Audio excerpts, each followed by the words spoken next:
Hi friends, welcome to கேவிஎம்ஸ் world. நம்ம இன்றைக்கி என்ன பார்க்க போகிறோம்னா, இன்றைக்கி வந்து ப்ரான் பிரியாணி தான் எப்படி பண்ணணும்னு பார்க்க போகிறோம். வாங்க பார்க்கலாம்.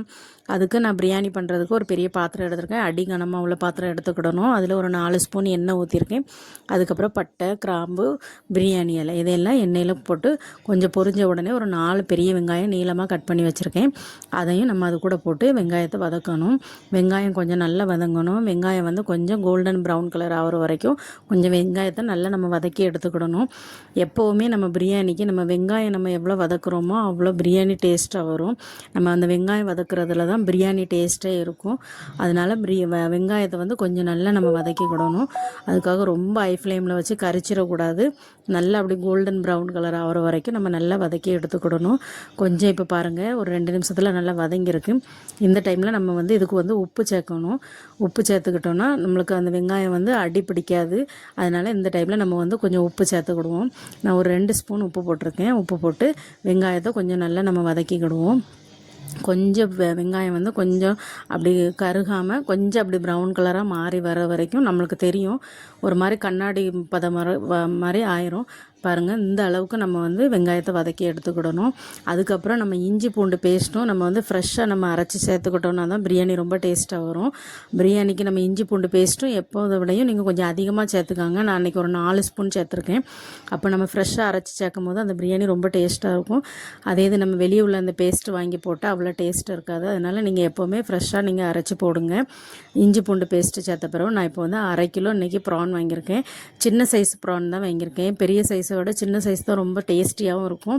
நிறைய பேர் வந்து அதை க்ளீன் பண்ண கஷ்டமாக இருக்குன்னு பெருசாக வாங்குவாங்க. ஆனால் நான் எப்போவுமே சின்னது தான் வாங்குவேன். ஏன்னா இதில் தான் டேஸ்ட்டாக இருக்கும் பெருசை விட. அதனால் நான் சின்னது வாங்கி மஞ்சத்தூள் போட்டு நல்லா கழுவி க்ளீன் பண்ணி வச்சுருக்கேன். இப்போ அதையும் நம்ம அது கூட சேர்த்துக்கிடுவோம். அந்த வெங்காயத்து கூடவே நம்ம இப்போ சேர்த்தா தான் அந்த மீனுக்குள்ளே அந்த வாடை வந்து கொஞ்சம் அந்த பச்சை வாடை போகும்.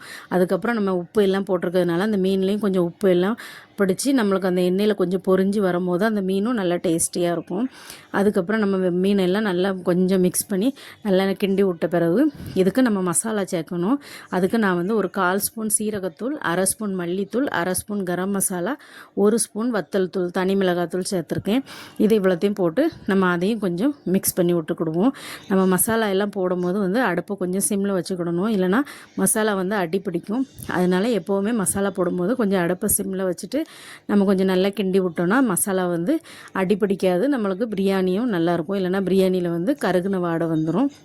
அதனால் மசாலா எல்லாம் போடும்போது கொஞ்சம் அடுப்பை சிம்மில் வச்சுக்கோங்க. அதுக்கப்புறம் ஒரு 1/2 ஸ்பூன் வந்து மஞ்சத்தூள் போட்டிருக்கேன்.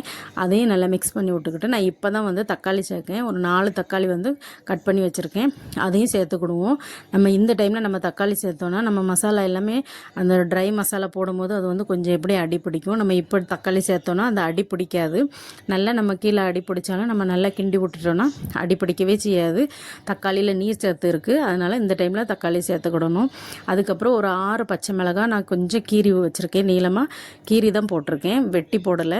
6 பச்சை மிளகாவும் போட்டு நல்லா எல்லாம் மிக்ஸ் பண்ணி விட்டுட்டு அதுக்கப்புறம் ஒரு கைப்பிடி நிறையா புதினா, கொத்தமல்லி எல்லாம் பொடிசாக கட் பண்ணி வச்சுருக்கேன். அதையும் சேர்த்துருக்கேன். எல்லாத்தையும் சேர்த்துட்டு நம்ம வந்து இப்போது ஒரு 5 நிமிஷம் நம்ம வந்து தக்காளி எல்லாத்தையும் நம்ம வதக்குனா வதங்கிரும். அதுக்கு நம்ம வந்து மூடி போட்டு ஸ்லோவில் வச்சுட்டு ஒரு 2 நிமிஷத்துக்கு ஒரு நேரம் நம்ம வந்து கிண்டி கிண்டி விட்டோன்னா தக்காளி நல்லா வதங்கிரும். பாருங்கள், நல்லா தக்காளி வதங்கிட்டு தக்காளி எதுவுமே போட்டதே தெரியலை. நல்லா வதங்கிட்டு நம்ம இன்னும் ஒரு 2 நிமிஷம் நம்ம இதை வந்து வேக வச்சா போதும், நல்லா வெந்துடும். இந்த டைமில் நம்ம வந்து ஒரு 1/2 லெமன் ஜூஸ் சேர்த்துக்கிடுவோம். 1/2 லெமன் ஜூஸ் சேர்த்துட்டு அதையும் நல்லா மிக்ஸ் பண்ணி விட்டுட்டு ஒரு 2 நிமிஷம் நம்ம சிம்லேயே வச்சோன்னா அந்த மசாலா ரெடி ஆயிரும். பிரியாணிக்குள்ளே கிரேவி வந்து ரெடி ஆயிரும். பாருங்கள், நான் எல்லாம் சேர்த்துட்டேன். பாருங்கள், எனக்கு அடி பிடிக்கவே இல்லை. பாருங்கள், எந்த இடத்துலையுமே எனக்கு அடி பிடிக்கலை. இது நான் சொல்கிற மாதிரியே செய்யுங்க. ரொம்ப டேஸ்டியாகவும் இருக்கும், நல்லாவும் இருக்கும். இந்த கிரேவி வந்து நீங்கள் சப்பாத்தி கூட சாப்பிடலாம், ஒயிட் ரைஸ் கூட சாப்பிடலாம், எது கூட சாப்பிட்டாலுமே ரொம்ப டேஸ்டியாக இருக்கும். நான் இன்றைக்கி வந்து பிரியாணிக்கு தான் மசாலா பண்ணியிருக்கேன். இது இப்போ ரெடி ஆகிட்டு இதை நம்ம சைடில் மூடி போட்டு நம்ம எடுத்து வச்சிடலாம். அதுக்கப்புறம் நம்ம ரைஸ் எப்படி பண்ணணும்னு ரைஸ் பண்ணுறதுக்கு பார்ப்போம். இதை சைடில் வச்சுட்டு ரைஸ்க்கு வந்து நான் ஒரு 3/4 கிலோ அரிசி எடுத்திருக்கேன். அது வந்து நான் ஒரு மணி நேரம் நல்லா கழுவி ஒரு 4-5 தண்ணியில் நல்லா கழுவிட்டு இதை வந்து நான் இப்போ ஒரு மணி நேரம் நான் ஊற வச்சுருக்கேன். அதுக்கப்புறம் ஒரு பெரிய பாத்திரத்தில் ஒரு 4-5 லிட்டர் தண்ணி பிடிக்கிற மாதிரி தண்ணி எடுத்திருக்கேன். அதில் ஒரு அரை லெமன் ஜூஸை புழிஞ்சு ஊற்றிருக்கேன். அதுக்கப்புறம் ஒரு 2 ஸ்பூன் உப்பு போட்டிருக்கேன். இது கூட நம்ம வந்து கொஞ்சமாக எண்ணெய் சேர்த்துக்கிடணும். ஒரு ஸ்பூன் போல் எண்ணெய் சேர்த்துக்கிடுவோம். அதுக்கப்புறம் இதுக்கு வந்து சாஜீரா தான் நான் போட்டிருக்கேன். இது வந்து இந்த பிரியாணிக்கு போடுற ஒரு சீரகம் தான் சாஜீரா. அதுக்கப்புறம் கொத்தமல்லி புதினா கொஞ்சம் போட்டு நல்லா மிக்ஸ் பண்ணி விட்டுக்கிடுவோம். இந்த தண்ணி வந்து நம்ம சூப் குடித்தா என்ன டேஸ்ட்டில் உப்பு இருக்குமோ அவ்வளோ உப்பு இருக்கணும். கொஞ்சம் டேஸ்ட்டு பார்த்துக்கோங்க, உப்பு பத்தலைன்னா போட்டுக்கோங்க. அதுக்கப்புறம் நம்ம ஊற வச்சுருக்க அரிசியை நம்ம அந்த தண்ணி கூட சேர்த்துடணும்.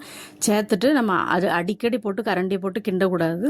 ஒரு நேரம் நம்ம அரிசியெல்லாம் போட்ட உடனே நல்லா கிண்டி விட்டுக்கிடணும். அதுக்கப்புறம் நம்ம அடிக்கடி கரண்டி போட்டு கிண்டணும்னா அரிசி உடஞ்சிரும். அதனால் ஒரு நேரம் கிண்டிட்டு அதுக்கப்புறம் நம்ம அப்படியே விட்டுறணும். அரிசி வெந்துடணும். பாருங்கள், இப்போ 3/4 பதத்துக்கு அரிசி வெந்துட்டு போதும். இதை நம்ம வடித்து எடுத்துக்கிடலாம். இதை வடிச்சிட்டு நம்ம பண்ணி வச்சுருக்க கிரேவியில் இந்த ரைஸை வந்து நம்ம அதில் சேர்த்துற வேண்டியதான். கொஞ்சம் கொஞ்சமாக எடுத்து நம்ம அப்படியே எல்லாம் நம்ம பொங்கி வச்சுருக்க அரிசி எல்லாத்தையுமே நம்ம இந்த கிரேவிக்கு மேலே போட்டுட்டு இதை வந்து தம் போடணும். ஒரு தேவையில்லாத தோசை தவாக்கு மேலே வச்சு மேலே டக்கன் போட்டு ஒரு சொம்பில் தண்ணி ஏதாவது வச்சு வெயிட் போட்டு வைக்க வேண்டியதான். இப்போ நான் ரைஸ் எல்லாம் போட்டுட்டு கொத்தமல்லி புதினா கொஞ்சம் தூவிருக்கேன். அதுக்கப்புறம் கொஞ்சமாக ஃபுட் கலர் சேர்த்துருக்கேன். ரெட் கலரும் எல்லோ கலரும் சேர்த்துருக்கேன். அதை சேர்த்துட்டு வேணா நீங்கள் சேர்த்துக்கோங்க, இல்லைனா ஸ்கிப் பண்ணிக்கோங்க. கொஞ்சம் கலர்ஃபுல்லாக இருந்தால் நல்லாயிருக்கும். அதுக்கப்புறம் ஒரு 20 நிமிஷம் ஸ்லோவில் தம் போட்டால் பிரியாணி ரெடி ஆயிரும். இப்போ பாருங்கள், பிரியாணி ரெடி ஆகிட்டு இப்போ நான் உங்களுக்கு பிளேட்டில் எடுத்து வச்சு காட்டுறேன் பாருங்கள்.